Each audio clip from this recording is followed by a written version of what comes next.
안녕하세요. 꿈라디오 도윤에 오신 것을 환영합니다. 처음으로 이런 곳에 사연을 보내네요. 먹고 살기 바빠서 일만 하다 보니 어느새 40이라는 숫자를 바라보고 있습니다. 진짜 고생하면서 힘들게 살았다고 생각했는데 마지막 30대의 제 인생을 다시 보니까 꽤 괜찮더라고요. 하는 일도 잘 되고 주변 사람들도 다 좋고 무엇보다 근 몇 년 사이에 아주 소중한 인연이 생겨서 더 제 인생이 뜻깊게 느껴집니다. 저는 고아입니다. 원래부터 그랬던 건 아니고요. 버림받았습니다. 아버지는 산업 현장에서 기계 다루시는 일을 하셨습니다. 몸은 많이 고생하셨지만 마음은 많이 좋으셨습니다. 어머니는 아버지랑 같은 동네에 있는 빵집 딸이었다고 했습니다.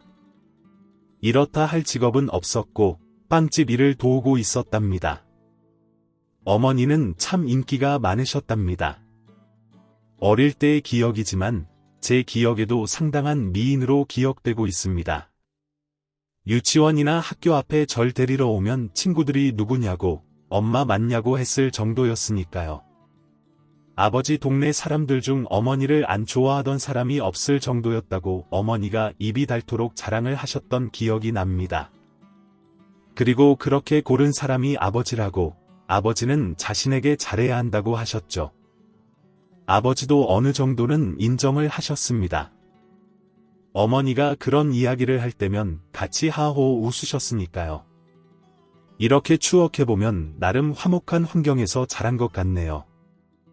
그게 그리 오래가진 않았지만요. 제가 10살, 남동생이 8살 때였습니다. 학교에서 수업을 듣고 있었는데 교감 선생님이 안무를 두드리더니 담임 선생님하고 몇 마디 나누시더라고요. 그러더니 담임 선생님은 다짜고짜 제 짐을 챙겨줬습니다. 교감 선생님은 저를 데리고 이번에는 동생이 있는 교실로 갔고 동생도 저처럼 얼떨떨한 표정으로 책가방을 들고 나왔습니다.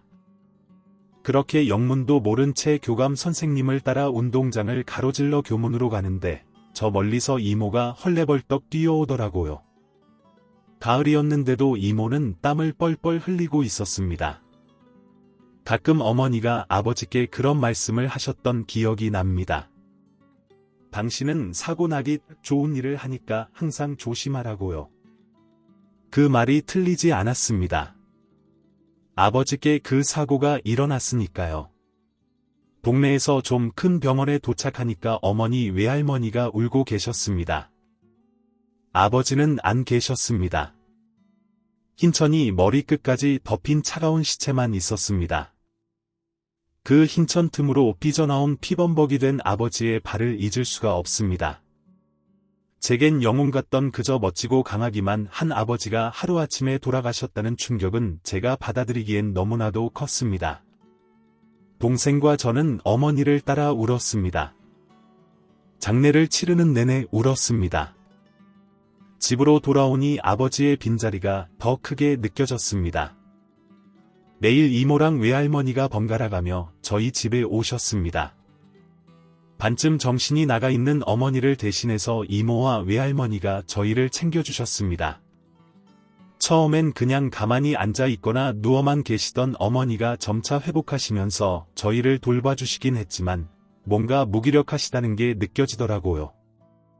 그리고 밤마다 자꾸 통장을 보며 한숨을 쉬셨습니다. 그러다가 학교 끝나고 집에 왔는데 우연히 할머니랑 어머니의 대화를 듣게 되었습니다. 이게 뭐니? 그렇게 고르고 고른 남자가 명 짧은 남자라니. 참나, 돈 좀 번다고 해서 네 좋을 대로 했는데 이게 뭐냐고. 애는 둘인데 돈은 없고 어떻게 키울 거야? 우리한테 손 벌릴 생각은 하지도 말아라. 가게 망한 뒤로 하루 벌어 하루 먹고 사는 처지인 거 너도 알잖아. 도와줄 돈 없으니까 그렇게 알고 있으라고. 알아요. 저도 엄마한테 손 벌릴 생각 없으니까 걱정하지 마세요. 저도 답답해 죽겠다고요. 보험금 나온 걸로는 얼마 버티지도 못할 텐데 진짜 어떡해요? 저 네가 뭘 어쩔 거야? 할 수 있는 일이 있기나 해? 생활력이 좋기나 해? 평생 벌어다 주는 거 써보기만 했는데 뭘 할 거야? 그냥 엄마 말대로 해. 그게 최선이야. 정말 그래야 될까요? 이쯤 대화를 엿들었을 때 저와 동생이 인기척을 느끼신 건지 대화를 멈추고 방에서 나오셨습니다. 할머니가 말씀하신 최선이라는 게 뭔지 너무 궁금했습니다. 긴장되기도 했고요. 그 궁금증은 머지않아 풀리게 됐습니다. 어머니랑 동생이랑 고속버스를 탔습니다. 제가 살면서 고속버스를 타는 일은 1년에 서너 번밖에 안 됩니다. 그래서 잘 알 수 있었습니다. 내가 지금 시골에 있는 친할머니 댁에 가는구나.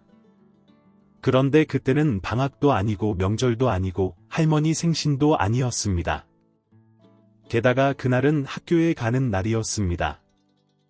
그리고 그날따라 짐도 엄청 많았죠. 어렸지만 알 수 있었습니다. 친할머니 댁에 오래 가 있겠구나 하고요. 하지만 그게 저와 동생에게만 해당되는 것일 줄은 몰랐습니다. 할머니 집에 도착하자 할머니가 놀란 표정으로 나오셨습니다. 저희가 올 줄 몰랐던 표정이었습니다. 어머니는 할머니께 며칠만요, 정말 며칠만, 이런 말을 반복했습니다.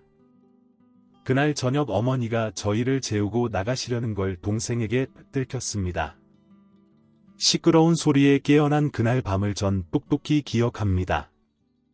엄마 어디가? 가방 들고 어디가? 태성아, 이것 좀 놔. 아니야, 엄마 안 가. 엄마 요 앞에 마트 가는 거야. 거짓말하지 마. 여기 마트 없어. 여기 시골이야. 엄마, 우리 버리는 거지. 버리고 도망가는 거지. 동생은 엄마의 다리에 매달려 엉엉 울었습니다. 아무것도 모를 줄 알았는데 동생도 자기가 버림받는다는 건 알고 있었나 봅니다. 어머니는 대답 없이 곤란한 표정을 지었습니다. 동생이 울음을 그칠 줄을 모르자 어머니는 어쩔 수 없다는 듯 방에 들어가자고 했습니다. 동생은 어머니 옆에 꼭 붙어서 어머니를 끌어안고 잠들었습니다. 저도 조용히 어머니의 손가락 하나를 잡고 잠들었습니다. 눈을 떠보니 제 손에는 아무것도 쥐어져 있지 않았습니다. 어머니의 모습은 온데간데 없었습니다. 밤새 눈이 많이 온 건지 일찍 일어나신 할머니가 마당에서 눈을 쓸고 계셨습니다. 할머니, 엄마는요? 올 거요. 온다고 했어. 할머니는 중얼거리듯 말씀하셨습니다. 그 말은 제가 아니라 할머니 당신께 하시는 말 같았습니다. 뒤늦게 일어난 동생의 울음소리가 차가운 공기의 시골에 울려 퍼졌습니다. 그렇게 그날부터 저와 동생, 할머니의 생활이 시작되었습니다. 며칠 후 고모네가 할머니 댁에 왔습니다. 아버지의 동생이자 유일한 형제이시죠. 제가 더 어릴 적에는 자주 뵈었었는데 사촌 동생들이 생기면서 최근엔 자주 못 뵈었습니다. 오랜만에 본 고모는 배가 불룩했습니다. 그 불룩한 배로 요리조리 뛰어다니는 2살짜리 아기를 잡으러 다니시느라 헉헉거리셨죠. 사촌 동생이 낮잠을 자자 고모는 할머니와 거실에서 대화를 나누셨습니다. 저는 동생과 사촌 동생이 자는 모습이 너무 귀여워서 구경하고 있었습니다. 열린 문틈으로 대화 소리가 다 들렸습니다. 엄마, 아직도 연락이 안 돼요? 대체 무슨 생각인 건지. 연락 오겠지? 지 자식인데 설마 안 올까봐. 내가 말을 안 했는데 새언니 인상부터 별로였어. 오빠 대하는 태도 봐. 자기는 아쉬울 거 없다는 듯, 자기가 우위에 있다는 듯 잘난 체하는 태도였잖아. 가진 건 쥐뿔 하나도 없으면서. 오빠는 새언니 얼굴만 보고 좋다고 내내 거리면서 무슨 공주님 모시듯 하고. 솔직히 새언니, 애들한테 딱히 정 있어 보이지도 않았어. 내가 애 키워보니까 알겠더라. 무슨 남의 애 보듯 하고, 오빠 쉬는 날에는 애들 오빠한테 맡기고 맨날 놀러 다니고. 그만해라. 그래도 엄마 마음은 그게 아닌 거야. 아니긴 뭐가 아니야. 새언니 평생 안 돌아온다에 내 이 손모가지 건다. 그만하래도. 엄마나 좀 그만해. 오지도 않을 사람 기다리지 말고 쟤네들 어떻게 할 건지 생각 좀 해보라고요. 어쩌긴 뭘 어째. 안 오면 그런가 보다 하고 내가 키워야지. 얼씨구, 엄마 나이는 생각 안 해? 이 시골에서 남자애들 둘을 할머니가 어떻게 키워? 내 나이가 어떻다고. 아직 60 조금 넘었어. 옛날엔 다 할머니들이 그리 키웠어. 아님 뭐 방법이나 있고. 그러게 어디 보낼 수도 없고. 예끼, 그런 말을 하지도 말어. 내 손주여. 내 귀한 아들이 낳은 내 손주라고. 그럼 내 자식이나 다름없는데 보내긴. 알겠어요. 저 다음 달에 출산이라 자주 오지는 못하겠지만 힘 닿는 데까지는 도와볼게요. 저는 제 동생을 쳐다봤습니다. 제 동생도 우리가 버려졌다는 걸 알았겠죠? 할머니가 우리를 위해 저런 깊은 마음을 가지고 계신다는 걸 알았을까요? 적어도 저는 잘 몰랐습니다. 철이 들기엔 너무 이른 나이였습니다. 저에게 중요했던 건 제가 부모에게 버려진 고아라는 사실이었습니다. 고모부가 근처 학교를 알아봐 주셨습니다. 덕분에 그 다음 주부터 학교에 다닐 수 있었습니다. 버스를 타고 시내로 나가야 할 학교가 있었는데 그렇게 작은 학교는 아니었습니다. 서울에서 다니던 학교보다는 작았지만 그래도 애들도 많고 학교도 꽤 컸습니다. 지금은 다 급식 문화지만 제가 국민학교 다닐 때만 해도 다 도시락을 싸고 다녔는데 거기서 집안 수준을 알 수 있었습니다. 집안 수준이라고 하니까 웃기긴 한데 어쨌든 소시지 같은 건 가난한 애들은 꿈도 못 꿨고 반 애들 중 반 정도는 그냥 김치와 밥, 콩자반 이 정도였습니다. 제 도시락은 김치와 밥이었습니다. 그 밥도 현미가 더 많아서 입안에서 오도독 씹히는 그런 밥이었습니다.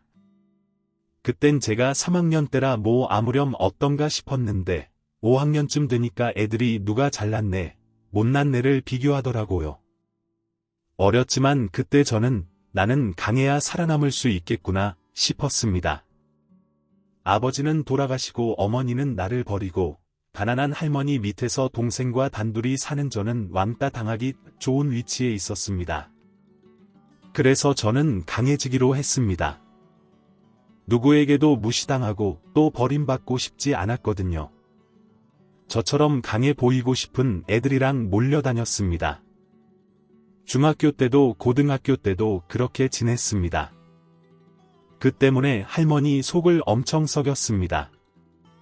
할머니께서 학교에 오시는 날은 허다했고 저를 대신해서 잘못한 것도 없는 할머니가 선생님께 죄송하다며 고개를 숙일 때면 괜히 더 반항하고 싶어졌습니다. 지금 생각해봐도 정말 후회되는 행동인데 한번 이런 일이 있었습니다. 고등학교 들어간 지 얼마 안 된 1학년 때였는데 할머니가 학교에 불려오셨습니다. 할머니는 또 죄송하다고 했고 그날은 그게 못 견디게 화가 나더라고요. 할머니랑 집 오는 마을버스에 내려서 같이 집까지 걸어가는데 할머니의 말에 결국 제가 폭발하고 말았습니다. 태호야, 너 어쩌려고 그러냐? 고등학생식이나 되었으면 이제 그만해야지. 뭐려? 뭘 그만해요? 제가 뭘 했는데요? 그만 사고 좀 치고 다니라고, 이놈아. 허구한 날 사고치고 할미 학교 불려가게 하고 아주 힘들어 죽겠다. 그럼 안 오면 되잖아요. 뭐 안 오면 되는 거 아니에요? 왜 와서 거기서 고개를 숙여요? 잘못한 것도 없는데 왜 사과를 하냐고요? 할머니가 사고 쳤어요? 내가 사고 쳤지. 원래 그런 거요. 자식이 잘못하면 부모가 사과를 하는 거라고. 그러니까 할머니가 내 부모예요? 할머니가 내 엄마예요? 아니잖아요. 그런데 왜 그렇게까지 하냐고. 이놈이 못하는 말이 없어. 맞잖아요.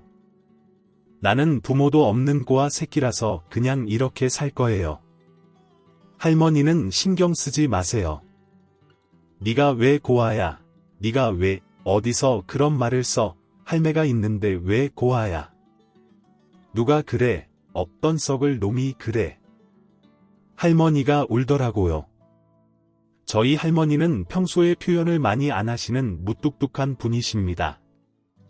잘 웃지도 않으시지만 그렇다고 딱히 화내는 일도 없으신 분이에요. 그런데 그날 막 화를 내면서 우시더라고요. 그날 밤 잠이 안 오는 겁니다. 할머니의 우는 모습이 계속 생각나더라고요. 그 다음 날도, 다다음 날도 할머니 얼굴도 잘 못 보겠었습니다. 그 일이 제 자신을 돌아보는 계기가 되었죠. 와, 나 진짜 볼품없는 사람이구나 싶었습니다. 고작 17살에 이런 생각하는 것도 지금 보면 참 우스운데 그땐 그냥 그랬습니다. 하고 싶은 것도 없고 할 줄 아는 것도 없고 우르르 몰려다니면서 나쁜 짓만 하는 게 나는 그냥 양아치인가 싶더라고요. 그래서 생각 좀 고쳐먹기로 했습니다. 그렇게 깨달은 날 바로 할머니한테 가서 그동안 죄송했다고, 앞으로 학교 생활도 잘하고 공부도 한다니까 할머니가 이러시더군요. 그려, 잘해봐. 넌 내 손주자녀, 자식보다 귀한, 이러면서 5,000원 한 장 주시는데 코끝이 찡했습니다. 내가 뭐라고 이렇게 고생하시면서 키워주시나 했습니다. 저희 할머니 돈 많은 거 아닙니다. 평생 농사 짓던 분이라 저희 키우면서도 계속 농사 지으셨고요. 얼마 안 드는 돈 저희한테 쓴다고 로션 하나 안 사서 쓰셨습니다. 할머니 화장대에 보면 맨날 로션 통들이 뒤집혀 있길래 왜 저렇게 놓고 쓰나 했는데 나중에서야 알겠더라고요. 그게 아까워서 사지 못하고 통에 남은 거 아껴 쓰셨다는 거려. 저 그때부터 공부하기 시작했습니다. 돈 없어서 학원 같은 건 못 다니고 교과서만 줄줄 외웠습니다. 제 사정 알고 있는 담임 선생님이 전년도 모의고사 문제 같은 거 프린트해서 주시기도 하셨고요. 그러다가 모르는 거 있으면 전교 1등한테 음료수 하나 사주면서 물어보곤 했습니다. 그러니까 그 전교 1등 애가 문제집 같은 거 가끔 주기도 했고요. 전교 1등한테 배운다고 저도 1등이 되는 건 아니었지만 그래도 무섭게 성적이 오르더라고요. 사실 더 내려갈 것도 없었지만요. 그렇게 계속 1등 쫓아다니면서 공부하다가 1등 집까지 가게 되고 그러다가 아주머니 권유로 1등과 과외까지 같이 받게 되었습니다. 저는 돈 한 푼 안 내고요. 1등 과외하는 데에 제가 끼게 된 거죠. 살아생전 과외 같은 건 해본 적이 없어서 이건 놓치면 안 된다 하고 예습복습 다 하고 숙제까지 완벽하게 해갔습니다. 그런데 사실 이렇게까지 열심히 한 이유는 과외 선생님 때문이었습니다. 과외 선생님이 여자분이셨는데 진짜 정말 예뻤거든요. 그분은 1등 어머니 친구분의 딸이었는데 미대 다닌다고 했습니다. 우리나라에서 가장 좋은 미대고 성적도 고등학교 내내 1등 안 놓쳤다는데 너무 멋있어 보이더라고요. 그래서 저도 자연스레 미대에 관심을 가지게 되었고 그 선생님한테 물어보면서 제 성적으로 갈 수 있는 학교 입시 정보 같이 찾아보고 준비해야 할 것들 찾아봤습니다. 그 이전에는 관심도 없을 뿐더러 주변에 대학생이 없으니까 무슨 과가 있는지 캠퍼스는 뭔지 어떤 학교가 있는지도 몰랐는데 그분이 정말 도움을 많이 주셨습니다. 그렇게 진짜 저는 디자인과에 가게 되었습니다. 사실 합격한 그때도 정확하게 이 과가 뭐 하는지 몰랐었는데 성적에 맞춰서 지원을 하다 보니 그곳에 덜컥 붙었습니다. 그래도 나름 서울 근방에 있는 학교였고 어찌어찌 4년제에 갔다는 것만으로도 저는 행복했었습니다. 참고로 저 많이 도와주던 1등이는 경영대에 가서 지금 잘 먹고 잘 삽니다. 아직까지도 연락하고 지내고 있고요. 당연하게도 그 과외 선생님과는 대학 붙고 연락 안 하게 되었고요. 그런데 문제는 대학교에 통학을 할 수가 없더라고요. 그래도 그때는 정신을 좀 차렸을 때라 할머니도 걱정되고 동생도 걱정이 되었습니다. 동생이야 워낙 순하고 착한 애라 할머니 속은 안 썩일 테지만 할머니 연세도 있고 이제 밭일도 하기 힘들다고 하셔서 생활비 걱정하시는 걸 종종 봤거든요. 그래서 제가 동생 데리고 나가서 살아야 하나 같이 경기도 올라가야 하나 고민하고 있었는데 할머니가 동생 성인 때까지 키우겠다고 하시더라고요. 동생도 지금 다니는 학교에서 졸업하고 싶다고 했고요.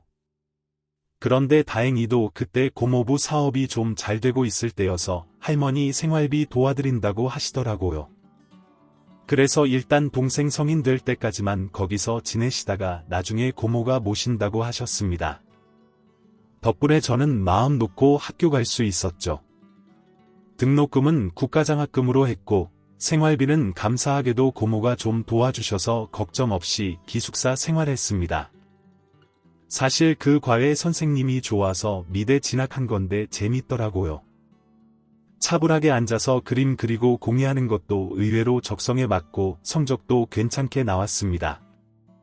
4학년 때는 동아리 사람들하고 디자인 공모전 나가서 상도 받았었고요. 그런데 사실 그때 저에게 칭찬해주고 싶은 건 따로 있습니다. 바로 할머니한테 잘한 거요. 제가 대학생이라서 남들만큼 엄청 비싸고 좋은 건 못 해드렸지만 그래도 시험 기간 아닌 주말엔 꼭 할머니 보러 내려갔고 한 번도 빈손으로 간 적이 없습니다. 알바에서 처음 월급 받은 날 일단 무작정 백화점에 갔습니다. 지하에 있는 식품관 가서 할머니 뭐 사드릴까 고민하는데 할머니가 뭘 좋아하시는지 모르겠더라고요. 할머니 국수 드시는 모습만 생각나더군요. 국수 먹으면 하루 종일 배가 안 고프다고 국수를 자주 해드셨습니다. 그게 결코 맛있어서 드신 건 아니라는 걸 너무 잘 압니다. 그래서 소고기 사 갔습니다. 할머니가 깜짝 놀라서 뭐 이런 걸 사오냐고 했는데 너무 맛있게 드시더라고요. 동생도 이거 뭐냐면서 눈 번쩍이면서 먹는데 그게 또 그렇게 안쓰러웠습니다. 할머니 저 나중에 회사 다녀서 돈 많이 벌면 더 맛있는 거 사드릴게요.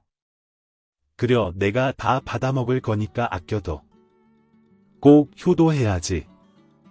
10년 동안 내가 받은 사랑 전부 다 돌려드려야지. 할머니 볼 때마다 이렇게 생각했는데 결국 할머니는 기다려주시지 않으셨습니다. 동생이 딱 성인이 되던 해였습니다. 공부 잘했던 동생은 서울에 있는 학교에 합격해서 기숙사에 갈 준비를 하고 있었고 예정대로 할머니는 고모네로 가기로 되어 있었습니다. 그때 강의 끝나고 기숙사 들어가고 있는데 동생한테 전화가 오더라고요. 형 할머니가 이상해 할머니가 숨을 안 쉬어 기다리라고 전화 바로 끊고 119에 대신 신고했습니다. 그리고 곧바로 고모한테 연락하고 저도 그 길로 바로 할머니 댁으로 갔습니다. 한창 할머니 댁 가고 있는데 전화가 오더라고요. 할머니 댁으로 오지 말고 병원으로 오라고요. 병원에 가니까 이미 동생은 눈물이랑 땀으로 다 젖어 있고 고모는 바닥에 주저앉아 울고 계시고 고모부도 눈 빨개지셔서 조카들 손만 꼭 잡고 계시더라고요.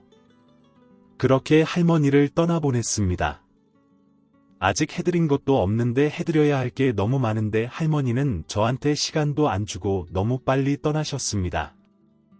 평소에 지병도 없으셨던 분이라 아무런 마음의 준비도 안 되어 있었고 할머니는 강한 분이시니까 이렇게 죽음이 빠르게 닥칠 줄은 몰랐습니다.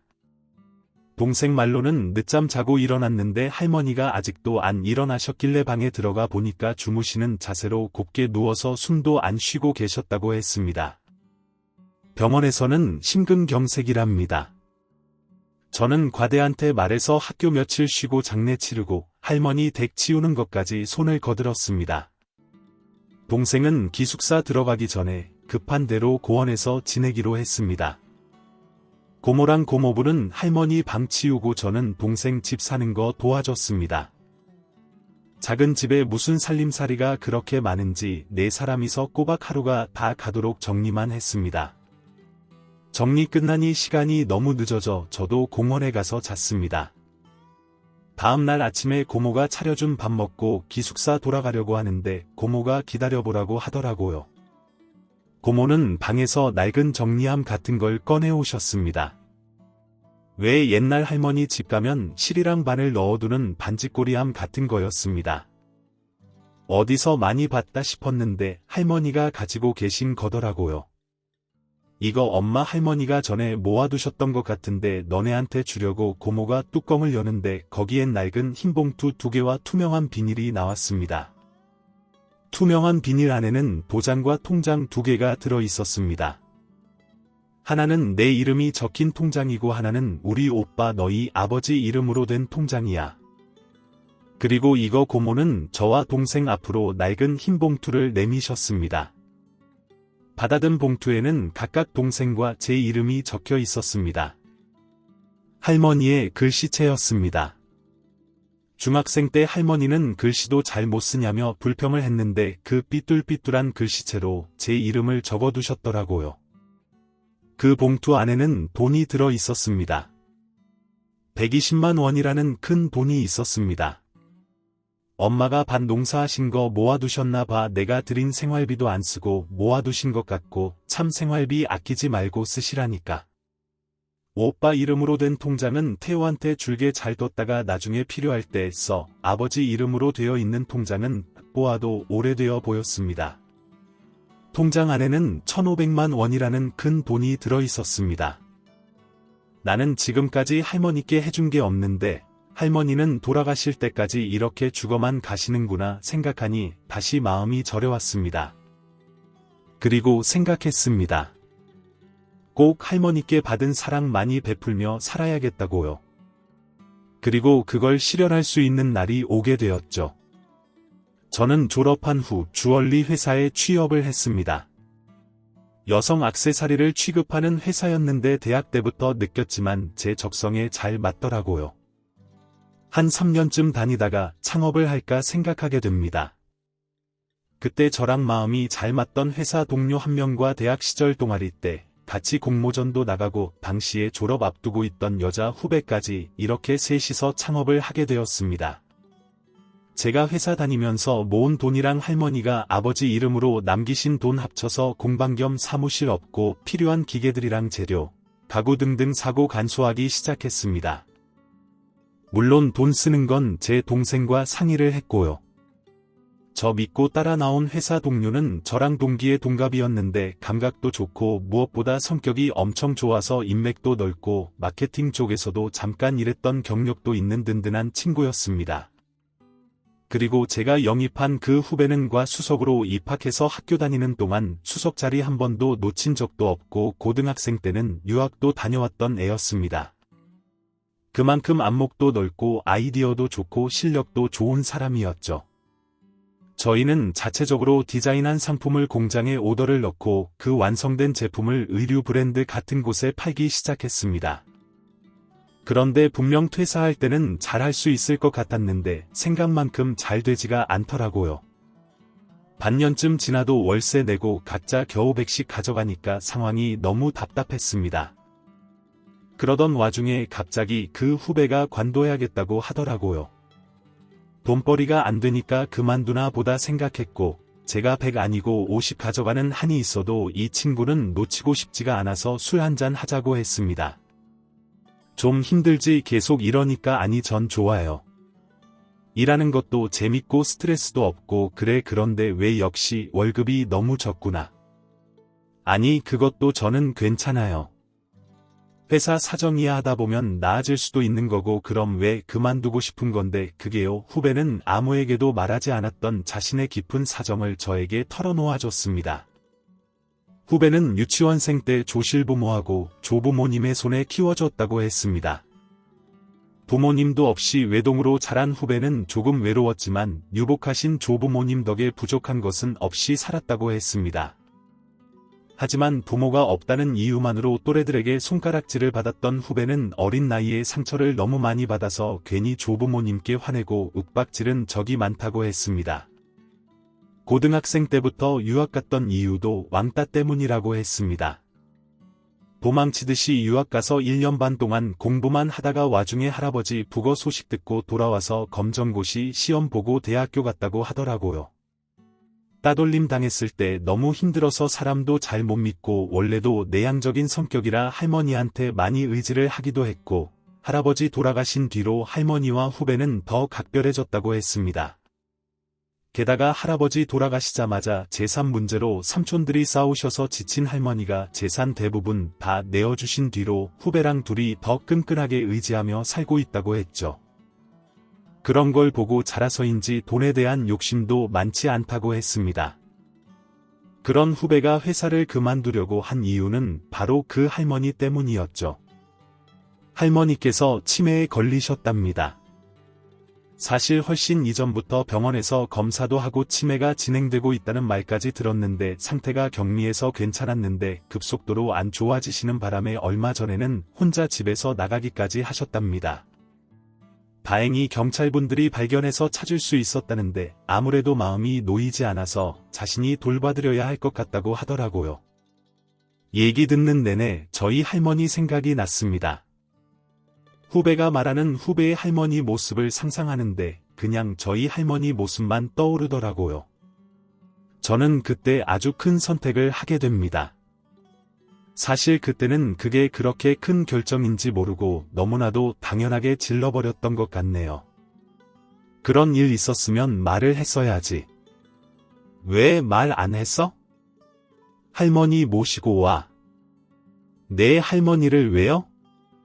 외긴 할머니 돌봐드려야지. 내일 아침에 창고 싹 비워두고 바닥이랑 매트리스 새로 해놓을게.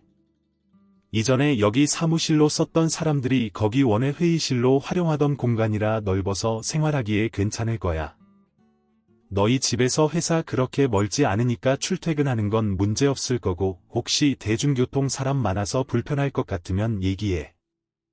출근 시간 늦춰줄게. 할머니 병원 가시거나 무슨 일 있을 때는 눈치 보지 말고 얘기하고. 아니 선배 왜 이렇게까지 해요? 아니에요. 저 그렇게는 못 다녀요. 어떻게 그렇게 폐를 끼쳐요? 그게 무슨 폐를 끼치는 거야? 당연한 거지. 괜찮으니까 할머니 모시고 와. 나는 내 디자인이 너무 좋아. 지금 우리 회사에 내가 없으면 안 될 것 같아. 그러니까 그렇게라도 나랑 함께 해주라. 제 말에 결국 후배는 흔들렸습니다. 그 다음 날부터 후배는 회사로 할머니를 모시고 오게 되었죠. 처음 뵙는 분이었는데도 그냥 편안했습니다. 저희 할머니 같았거든요. 저희 작업하는데 혼자 심심하진 않으실까 걱정했는데 요리조리 다니면서 구경도 하시고 하루 중 대부분의 시간은 정신이 온전하시다가 아주 잠깐씩만 증상이 나타났습니다. 그런 시간이 갈수록 늘어나긴 했지만 저랑 후배랑 동료랑 번갈아 가면서 할머니 때 쓰는 거 맞춰드리고 산책도 하고 오고 하니까 괜찮더라고요. 생각보다 그렇게 크게 불편하지 않았습니다. 같이 일하는 동료도 워낙 시원시원한 친구라 그런지 일하는 것보다 할머니랑 산책하는 게 훨씬 재밌다며 넋살을 부리기도 했죠. 그런데 할머니가 오신 뒤로 아주 크게 변한 것이 있었습니다. 바로 매출이었죠. 나아질 기미가 안 보이던 저희 회사의 매출이 할머니가 오신 뒤로 크게 뛰었습니다. 할머니가 오신 첫 달에는 각자 200씩 가져가고도 남을 정도로 매출이 나왔습니다. 사실 다른 회사들에 비하면 그것도 큰 금액은 아니었지만 저희한테는 전월 대비 2배가 뛴 거니까 엄청난 성과였죠. 그게 다 할머니 덕분이었습니다. 할아버지가 살아계셨을 때 공장 임대업을 했던 할머니는 엄청난 마당발이셨습니다. 그래서 저희한테 공인비 저렴하게 해줄 수 있는 공장 사장님 소개해줘서 공인비 줄일 수 있었고요. 또 명품 브랜드도 많이 아시고 미술도 좋아하시는 분이라 저희한테 아이디어도 많이 주셨습니다. 확실히 연륜을 이길 순 없더라고요. 할머니가 아이디어 주신 토대로 만들어보고 거기에 저희가 더 살 붙여서 해보고 하니까 그렇게 만들어진 것들이 인기가 좋았습니다. 덕분에 새로운 거래처도 생기고 도매처에서 디자인 의뢰도 들어오더라고요.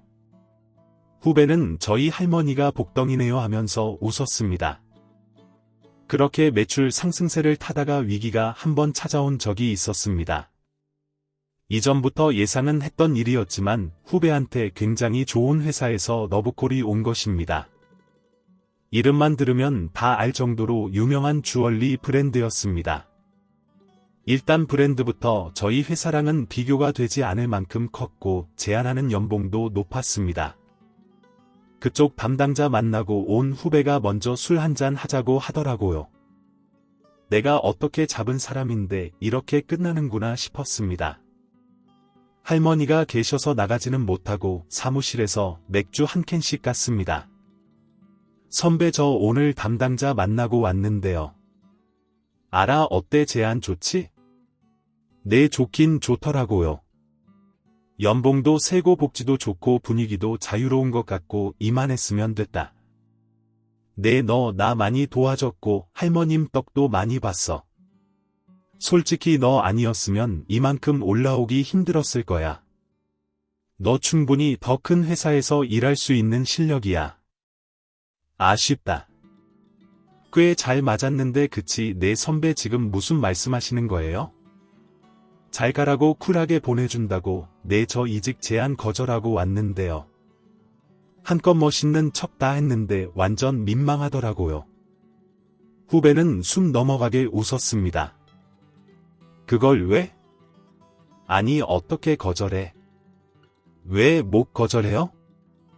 저는 여기가 좋아요. 할머니랑 떨어질 수도 없고요. 그래서 거절했다고 내 모 할머니 아니었어도 거절할 이유는 넘치겠지만 일단은 할머니 때문이라고 해둘게요. 그때는 그게 무슨 말인가 싶었는데 어쨌든 너무 다행이더라고요. 진짜 뛸 듯이 깊었습니다. 저는 더 열심히 일하고 복지도 더 잘 챙겨줬습니다. 한번 위기를 겪으니까 알겠더라고요. 이 후배가 필요하다는 거요 제 회사에도 저에게서도요. 할머니는 저희와 2년 정도 함께 하시다가 삼촌 댁으로 가셨습니다. 후배에게 삼촌이 3분 계셨는데 첫째, 둘째 삼촌은 재산에만 눈멀고 할머니 아프실 때는 쳐다도 안 보던 사람들이고 셋째 삼촌은 할머니 아픈 거 아셨을 때 일 때문에 지방에 계시다가 이번에 올라오면서 할머니 모실 수 있게 되었다고 하셨더라고요. 삼촌네가 멀지 않아서 자주 찾아갈 수도 있고 외숙모도 좋은 분이라 믿고 맡길 수 있게 되었다며 후배는 그제서야 마음을 놓았습니다. 할머니가 없는 자리는 막상 느껴보니 허전함이 컸지만 눈코 뜰 새 없이 바빠진 저희는 새로운 직원들과 새로운 일들로 그 허전함을 채워갔습니다. 그리고 그 마음씨 예쁜 후배의 엽은 제가 채워줬고요. 사실 저 오래전부터 이 후배를 좋아했거든요. 존경할 만한 사람이라고 생각하고 있었는데 같이 일하면서부터 좋은 사람이다 싶더니 할머니 모시는 모습을 보고 나서는 이 사람이다 싶더라고요.